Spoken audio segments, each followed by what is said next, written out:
دو چیزیں، اس کے دو ریزنز ہو سکتے ہیں.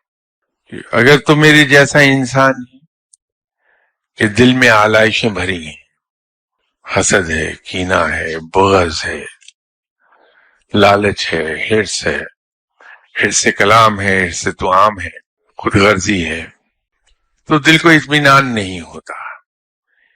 اس لیے کہ جس دل میں آلائشیں بھری ہیں وہاں رب رہتا نہیں. رب تو ان دلوں میں رہتا ہے جو بالکل پاک صاف ہے. تو ہم اگر اپنے دلوں کو ان آلائشوں سے پاک کر لیں تو اس میں رب بسنے لگتا ہے، تو اطمینان ہو جائے گا.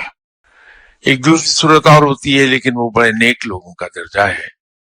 وہ یہ ہے کہ انسان کو اگر یہ آبسیشن ہو جائے کہ رب مجھے ملے، مجھے رب مل جائے، تو پھر وہ اسے بے چین رکھے گا اور اس کو مہمیز کرتا رہے گا اس راہ پر چلنے کو، اس راہ پہ دوڑنے کو جو راہ اسے رب تک لے جائے گی.